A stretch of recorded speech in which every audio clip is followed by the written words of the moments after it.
Hi, Jim Parfit with Raise Your Game. We're excited about 3 or 4 tutorials that we're going to release over the course of the next week or so, 2 weeks. Today we're just going to go through an overview of what we're going to show you. And we'll also give you some tutorial on the first lesson, which is our 4-touch drill. Now, in puck handling, many different ways of handling the puck. Most common ways, obviously, this is what we call a 2-touch. 2 puck touches for a cycle. And if you get anywhere around 120 to 130 cycles in a minute, it's getting close to world class. So very, very common method of stick handling, obviously puck handling, 2-touch. One of the things I've seen recently, and I've seen this Connor McDavid is going a 3-touch. So toe drag, heel up, backhand.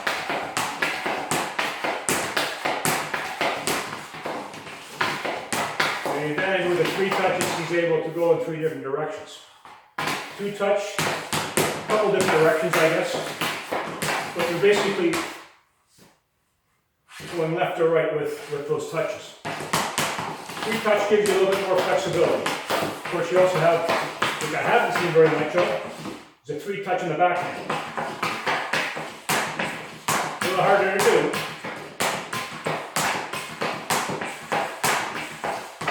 Anything you find harder to do, it's a matter of just hammering it with repetitions, and you'll get it to the point where you become comfortable with it. What we're excited to teach you today is our 4-touch. So we have 4 different motions. We have forehand toe drag, backhand toe drag, backhand heel up, forehand heel up. Backhand toe drag, backhand heel up, forehand toe drag, forehand heel up. So in order to be able to do this, you have 4 motions you need to learn. And both my upper and lower hands are working together on these motions. In the backhand toe drag, the bottom hand, ball of the thumb on the forehand side of the stick, that's the grab for the lower hand. The upper hand, thumb is on the front of the shaft, and the grab. The motion is mostly from the bottom hand, with the trunk at the elbow, pulls the puck. The bottom hand is basically like you're hitchhiking, with the forearm almost parallel to the ground. And then the trunk of the stick will give the bottom hand a bit of a twist to make the drag. And the upper hand, basically, you're just lifting up your elbow. So that's the backhand toe drag. Backhand heel up is going to be the ball of the thumb still on the front side of the stick. 2 middle fingers on the edge, bottom edge of the front side of the stick. And you'll spin the shaft as you're pushing down the heel to make contact with ice. And that puts you into the forehand toe drag. So, heel forward, as you're spinning the stick in your fingers, the end of the stroke, your thumb is on the backhand side of the stick, your 2 middle fingers on the bottom edge of the forehand side of your stick.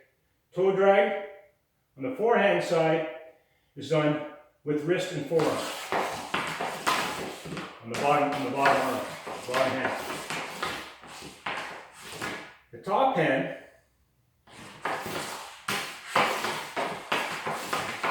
after the backhand toe drag,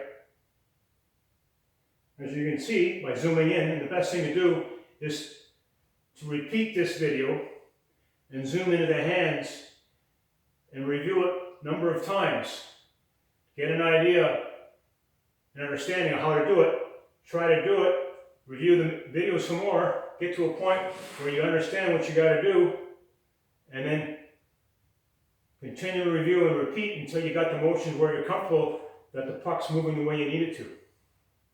On the forehand toe drag, with the shaft of the stick, 2 middle fingers, forehand lower edge, thumb, backhand top edge.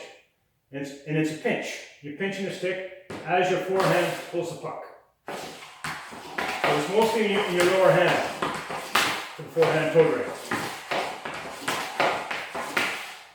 From the toe drag to the heel up, it's mostly pushing down on the shaft of the stick from the grab, from the toe drag grab, along the index finger, and allow the stick to spin in your hand. To the heel up.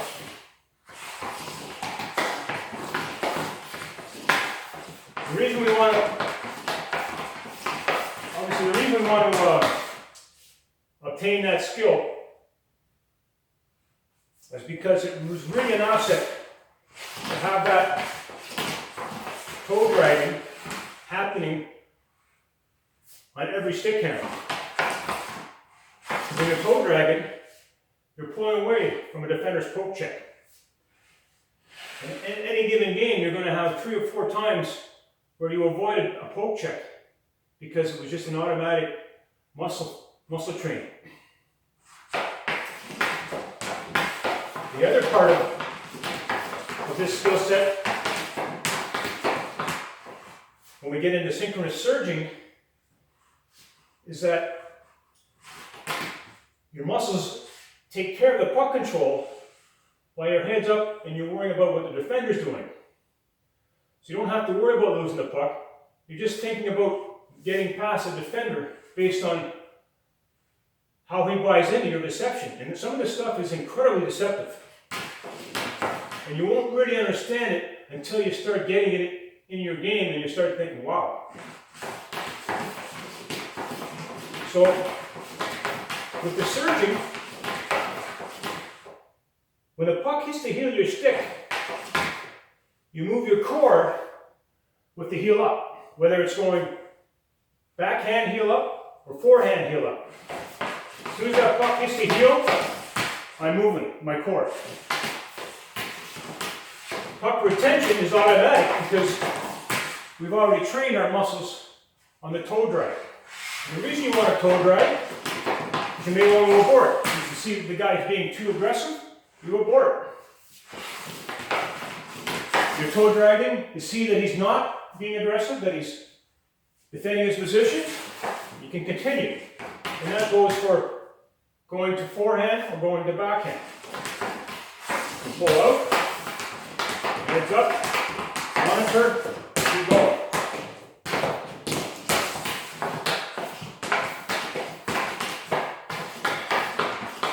So that portion of the video tells us what's possible in our grounding.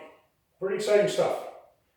The other great thing about our four-point dribble, or four-touch dribble, is we're putting the puck into a pickup position for our air game. With the heel up on the toe, I can pick the puck up on the toe. The great thing about these pickups that I'm showing you is that we're not stooping over for the pickup. I think if we stoop over the pickup, defenders will start to understand he's picking it up and he won't give you the time to do it. For the short term, you probably get away with it, but long term, the defenders will get onto it. Today I'm just going to show you the forehand pickups. Backhand is going to be hard to do because of the curvature of your stick. The straighter your blade is, the easier the backhand has become. We encourage, for the lacrosse component of what we're teaching, to go with straight blades. The next module, or the next tutorial, The third tutorial will be on the air cradle. As you can see, it's a very quick cycle that we have in the air cradle. So this is the crocky component of what we teach is a lot faster than the ground game. And once you get onto the air cradle, you're going to use it every chance you get because it's not defendable as well as the ground game is. You're never looking at the puck. Right? And the moves, I mean, they're expansive. Like, there's a 15 foot move there. You can't do that in the ground game. And it really is next to impossible for a goaltender to stop this stuff. I mean, lacrosse nets or box lacrosse nets are small for a reason, and they have big fan sticks in that game. So initially, with the shootouts in the game today, it's going to be a winner.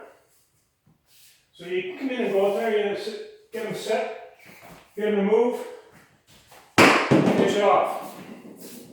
That's just one move. There are endless moves in the game of box lacrosse. Lots of faking, right? Get them to commit, finish off.